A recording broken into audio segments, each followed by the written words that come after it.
ओम षष्ठीत्तम जगत माता षष्ठीत्तम जगत पिता षष्ठीत्तम जगत धात्री षष्ठीदेव्यै नमस्ते শীতল ভব নৈবেদ্যং নমঃ ষষ্ঠীদেব্যৈ নমঃ। নমস্কার বন্ধুরা, আবার একটা নতুন দিন, নতুন একটা সকাল।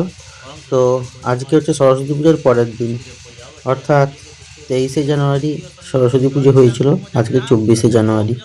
তো ভিডিওটি আপনাদের সাথে শেয়ার করছি। আজকে কি বলুন তো, আজকে হচ্ছে শীতল ষষ্ঠীর দিন। তো ষষ্ঠী তোলায় এখন হচ্ছে গিয়ে শীতল ভোগ নিবেদন করা হচ্ছে আর ষষ্ঠী পুজো করা হচ্ছে। এইটা আমাদের ষষ্ঠী তোলা। আর এখানে দেখুন, অন্যান্য বছর ষষ্ঠী তোলাতে পরিষ্কারই থাকে, এবছর হচ্ছে গিয়ে দুটি তুলসী গাছ হয়েছে এই জায়গাটি। ষষ্ঠী এখানে রাখা আছে, ষষ্ঠীর শিলা, অর্থাৎ এখানে একটা ষষ্ঠীর শিলা আছে। তো ষষ্ঠী শিলার কাছে তুলসী গাছ দুটি হয়ে আছে। তো তুলসী গাছ যেহেতু হয়ে আছে, সেই তুলসী গাছটাকে কাটিনি, এখানেই হচ্ছে গিয়ে ঠাকুরের ভোগ রেখে পুজো করে দেওয়া হচ্ছে। আর এই সময় দুদিন পর তো এত তাপ, তুলসী গাছ থাকবেই নি, মানে কোথাও কোথাও তুলসী গাছ দেখতেই পাওয়া যায়নি। তো আমি জানি তুলসী গাছ সবদিন তুলসী পাতা যেহেতু লাগে, সেহেতু এই গাছটা যখন হয়েছে নিজে থেকেই, সেহেতু আমি তুলসী গাছটা কেটে দিইনি। যাই হোক, ওইখানেই ভোগ রেখে ষষ্ঠী মাকে ভোগ নিবেদন করলাম। ষষ্ঠী পুজো করে এখন চলে এসেছি বাড়িতে, যেখানে সরস্বতী প্রতিমা হয়েছে সেখানে চলে এসেছি। সেখানে এখন ভোগ আরতি হচ্ছে। ষষ্ঠী পুজোর জন্য শীতল ভোগ আগের দিনই তুলে রাখা হয়েছিল। কীরকম না, সরস্বতী পুজোর দিন যে ভোগ রান্না হয়েছিল, সেই ভোগ থেকেই শীতল ভোগের জন্য আগে থেকে তুলে রাখা হয়েছিল। অর্থাৎ সরস্বতী পূজার দিন যে খিচুড়ি হয়েছিল, সেই খিচুড়ি ভোগটাই আলাদা করে তুলে রাখা হয়েছিল ষষ্ঠী মায়ের জন্য। যেহেতু আজকে থেকে আগের দিন তুলে রাখলে সেটা শীতল হয়ে যাবে এবং ঠান্ডা হয়ে যাবে আর বাসিও হয়ে যাবে। তো সেই ভোগটা তো দেখানো হচ্ছেই, অর্থাৎ নিবেদন করা হচ্ছেই। আজকে সরস্বতী পুজোর জন্য ভোগ হয়েছে পরমান্ন। পরমান্ন সঙ্গে ফলমূল সব কিছু দিয়ে ঠাকুরকে নিবেদন করা হলো এবং আরতি করতে বসেছি।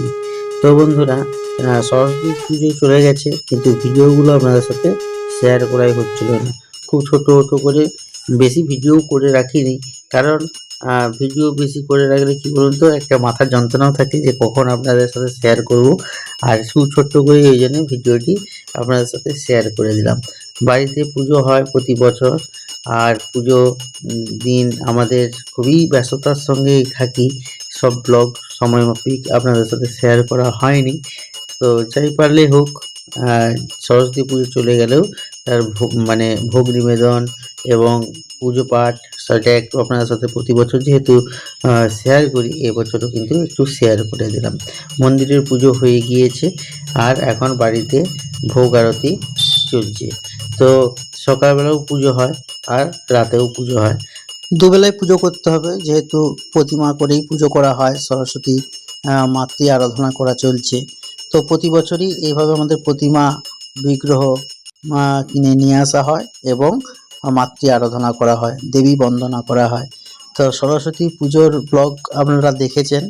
তো সরস্বতী পুজোর ব্লগ যারা এখনও দেখেননি, তারা দেখবেন। অনেক কচি কাঁচা বাচ্চারা পুষ্পাঞ্জলি দিতে আসে। আর আমাদের পুজোটা এই প্রথম প্রথম হচ্ছে সেটা কিন্তু নয়, প্রায় 100-150 বছর আগে থেকেই সরস্বতী পুজো, লক্ষ্মী পুজো আমাদের বাড়িতে হয়ে থাকে। আগে ব্রাহ্মণ মশাই এসে পুজো করতো, তো ব্রাহ্মণ মশাই এখন আর আসে না, আমি নিজেই পুজো করে দিই। তো যাই হোক, সবাই ভালো থাকুন, সুস্থ থাকুন। পরবর্তী ব্লগে আবার দেখা হবে। আজকের মতন এই পর্যন্ত, টাটা।